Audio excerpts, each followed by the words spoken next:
afternoon. I will welcome you back to our class of AK Eternal TV.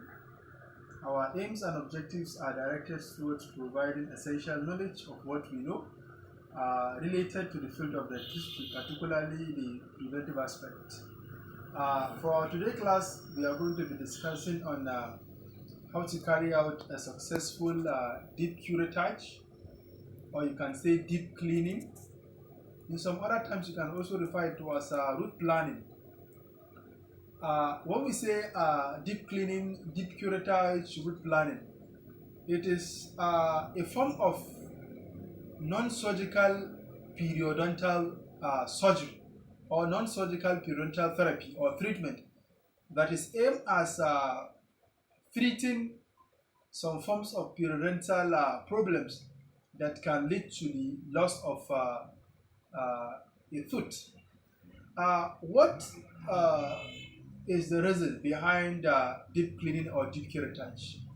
The reason behind deep curettage is to avert or to close up through the process of improving healing of a periodontal pocket. And a periodontal pocket is a part of the histopathology of periodontitis, whereby a periodontal pocket is seen as a crevice, a space, an opening that exceeds 3 millimeters, usually found between the gingiva and the teeth. It is a form of or a process of periodontitis, which when noticed, the dental therapists or dental hygienists provide this form of treatments. And the materials that are used in this treatment, that is after a proper diagnosis, are, materials are those mostly things that are consumables, that you use it up. Materials will include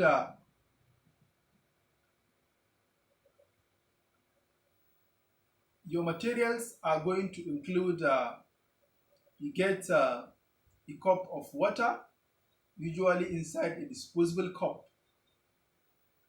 But in line with this, we also have the materials that we simply refer them to as adjuncts that are being used in the procedures.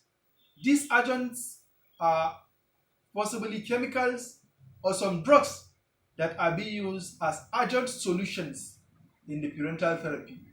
And this involves use of tetracycline dissolved in water, doxycycline dissolved in water, hydrogen peroxide dissolved in water, and sometimes sodium hypochlorite can be dissolved in an appropriate ratio to be used as an adjunct. The aim of this adjunct is to clean up, to wash up, and to disinfect the areas of the pocket so as to destroy any form of microorganism that can possibly be found at the pocket, which is after a mechanical debridement has been carried out. We have our gauze, our cotton, you get your needle and syringe, which is going to be used for the flushing, among other essential materials. After this, you will need your instrument. In the modern practice or in the conventional practice, you can decide to use your ultrasonic scaler to carry out the debridement or the deep curettage. You can also use your hand instruments to carry out the debridement.